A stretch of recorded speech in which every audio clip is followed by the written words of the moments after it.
Timothy Chalamet, Armie Hammer, welcome to the program. Hey. This film has really struck a chord. I mean, everybody who's seen it is knocked out by it. But it's a kind of an independent little movie, right? Were you surprised by the reaction and how it's been, received?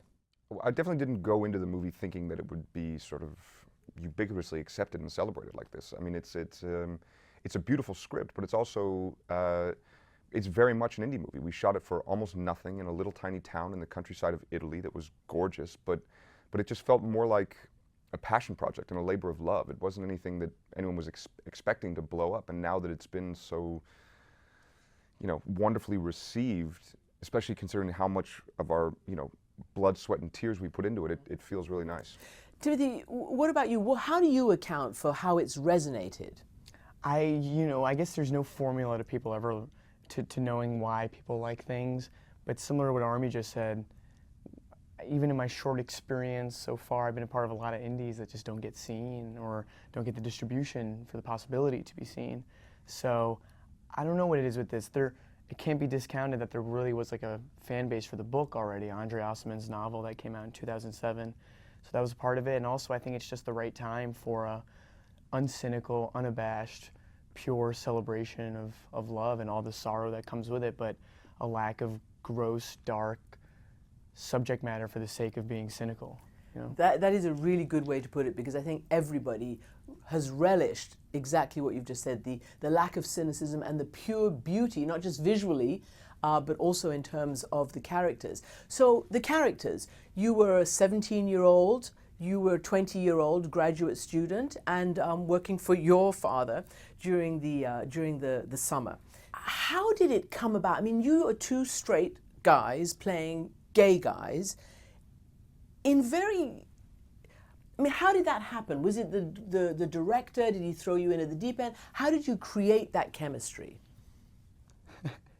Well, I mean, they say experience is the greatest teacher, and it was just about spending as much time with each other as possible in such a way. If we had 4 days with each other before we started filming, I know sometimes my instinct with other actors and these intimate scenarios and stories is to try to get as much information as possible about them in a kind of artificial way. But when you have that gift of 3-4 weeks like we did, it's not even about that. It was just, we just spent a lot of time with one another. And then there's also, and I'm sure Armie would have a lot to say about this as well, but I just feel like it's like the random luck of the universe that we hit it off as human beings, and that you can't really, it's not about that first impression or randomness, but rather we just hit it off. We had some sort of synchronization. Genuinely liked each other too.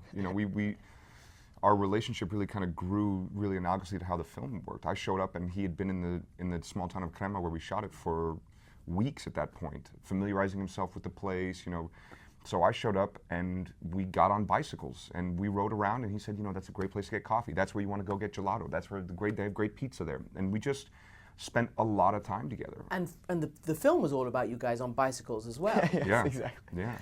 It's an easy way to get around a small Italian town. Exactly.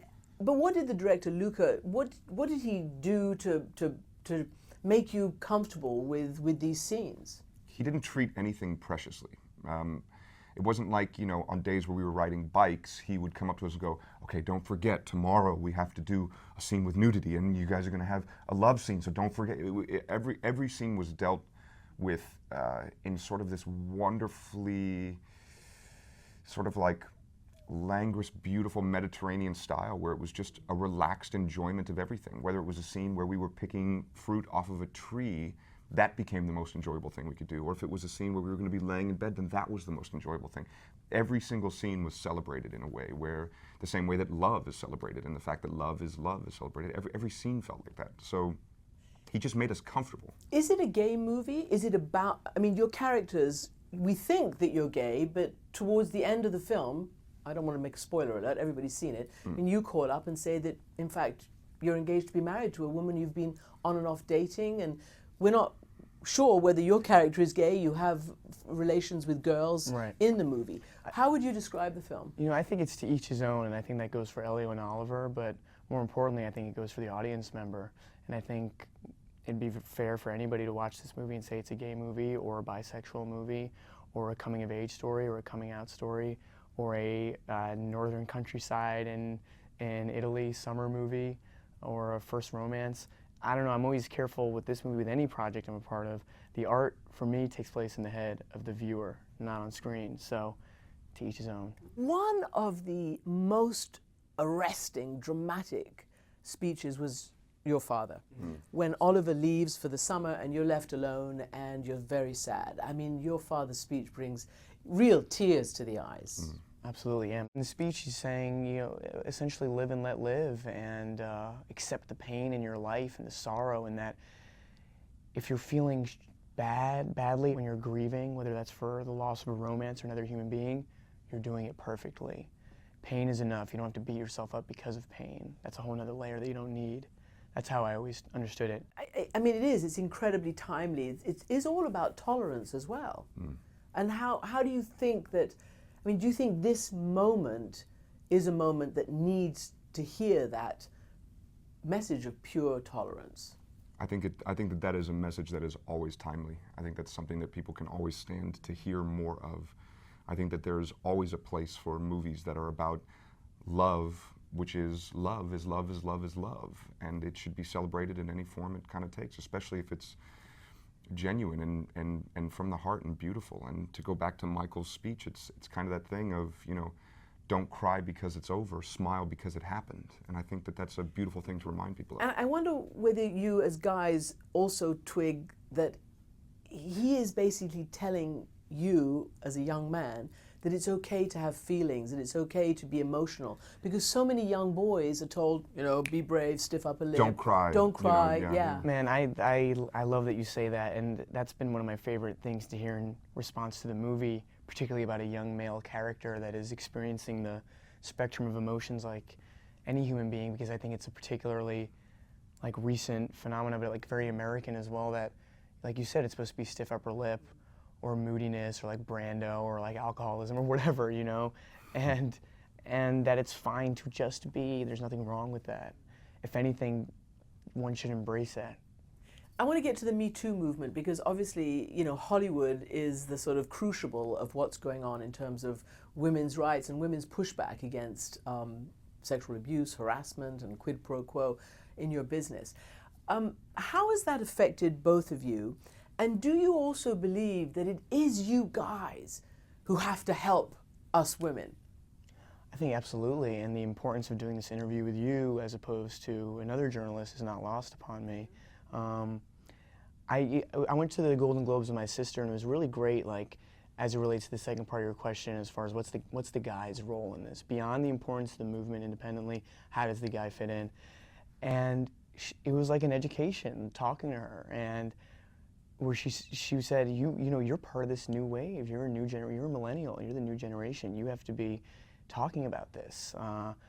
And I guess I always thought, I always think I'm unknown anyway, but I guess I always thought, as a consequence of my age or lack of clout or something, that it's not one's responsibility. But I guess that's where the problem lies. You know, it's everyone's responsibility. And you're a slightly older generation. You've probably seen this overt misogyny in Hollywood. Sure. What do you think? I mean, you know, there's this feminist writer, Lindy West, who just said, you know, it is men who created sexism and misogyny, and they have to help us fix it. You know, it'll be useful if one day Robert Downey Jr. wakes up and demands equal pay for his co-star, et cetera, et cetera, et cetera. What do you think of that aspect of it? I think that there is, I don't disagree, I think that there is a system in place that has a very wonky set of rules, and it seems kind of one-sided, but like any system, it's not one element at fault. It's normally like a confluence of things. I think that, you know, part and parcel with sexism, there's almost like a powerism that's in play as well, you know, where it's just been ubiquitously accepted for too long that those with power are allowed to abuse it. And because of sort of, you know, the male-dominated nature of a lot of systems in the world, it's the men who have the power who are able to abuse it. I do think that there is a big role to play, you know. I think that there is, you know, Kurt Vonnegut said it well when he said artists are kind of like the canaries in the coal mine, because we're sensitive, you know, we're really attuned to what's going on, and it'll kill us first because we are so sensitive. And the fact that this movement has sort of found its genesis in the entertainment industry shows you that, you know, this is something that is now starting to kill canaries, and it should be something that expands past that. So there is a role to play. There is something to do, and you want to be allied with the side of doing something as opposed to being a part of the problem. Do you have any qualms, Timothy, about working with Woody Allen? I mean, your next film has him as the director, and as you know, he's been accused by his daughter of sexual abuse. He's never been charged, he hasn't been arrested, none of that. But I wonder whether you think about it and whether you ask, how has he escaped the Me Too revolution? It's going to be really important for me to talk about that and to really,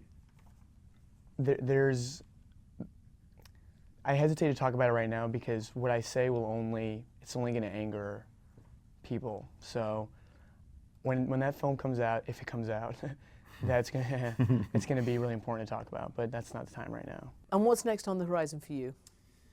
I will be making a Broadway debut this next summer here, so I'll be here for the summer.